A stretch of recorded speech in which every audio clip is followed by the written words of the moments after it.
জাতীয়তাবাদী ছাত্র দলের লক্ষ লক্ষ লক্ষ নেতা কর্মী সমর্থক আপনাদের পাশে একজন সন্তানের ন্যায় পাশে থাকবে ইনশাআল্লাহ।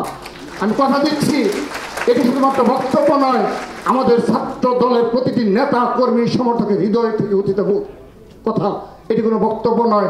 আপনারা যখনই আমাদেরকে ডাকবেন, আমি ছাত্র দলের সভাপতি হিসেবে কথা দিচ্ছি, আমি যেখানেই থাকি না কেন আমি চেষ্টা করব আপনাদের সন্তান আপনাদের জন্য যা করত আমি সেই ভূমিকা পালন করার জন্য আমরা ছাত্র দলের লক্ষ লক্ষ নেতাকর্মী আমরা চেষ্টা চালাবো। এবং সেই সাথে আরেকটি বিষয় বলে আমি বক্তব্য শেষ করছি, বাংলাদেশ স্বাধীন হয়েছে, ফ্যাসিস্ট মুক্ত হয়েছে, কিন্তু ষড়যন্ত্র মুক্ত হয়নি। এখনো ষড়যন্ত্র লক্ষ্য করা যাচ্ছে, এখনো বাংলাদেশকে নিয়ে ষড়যন্ত্রে লিপ্ত রয়েছে একটি গোষ্ঠী। আমরা বীর শহীদ পরিবার হিসাবে আপনাদের বলিষ্ঠ ভূমিকা দেখতে চাই। এই বলিষ্ঠ ভূমিকার মাধ্যমে আগামীর বাংলাদেশের সাম্য মানবিক বাংলাদেশ বিনির্মাণে ছাত্রদল ভূমিকা পালন করবে এবং আমার এই বীর শহীদ পরিবারের সদস্যবৃন্দ ভূমিকা পালন করবে।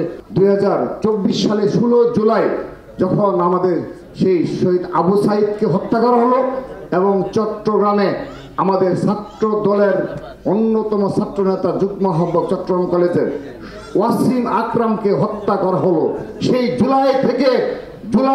16 জুলাই থেকে ছাত্র দলের এক রক্তাক্ত ইতিহাস গড়ে উঠলো।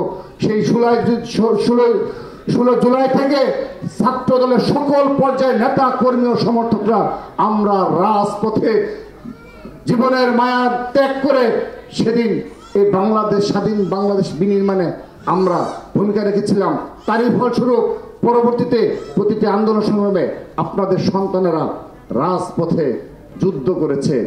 তার ফলাফল স্বরূপ আমরা আজ স্বাধীন বাংলাদেশ পেয়েছি, ফ্যাসিস্ট মুক্ত বাংলাদেশ পেয়েছি, যেখানে ছাত্র জনতা স্বাধীনভাবে কথা বলছে এবং সেই জুলাই আগস্টের গণ অভ্যুত্থানের সুফল হিসাবে তারা আজ এক ধরনের এমন স্বাধীনতা ভোগ করছে যে স্বাধীনতা অতীতে কখনো বাংলাদেশে এই ছাত্র জনতা সাধারণ জনগণ ভোগ করতে পারেনি। আমরা সাধুবাদ জানাচ্ছি। সেই সাথে আমি আমার একটি বক্তব্য রেখে শেষ করব। এখানে বীর শহীদ পরিবারের যারা রয়েছেন, আমাদের হৃদয়ে রক্তক্ষরণ হয়।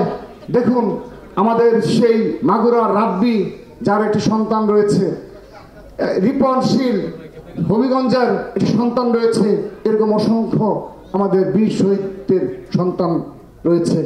আমরা আপনাদের আজকে আশ্বস্ত করতে চাই, আমরা যতদিন জীবিত থাকবো বাংলাদেশ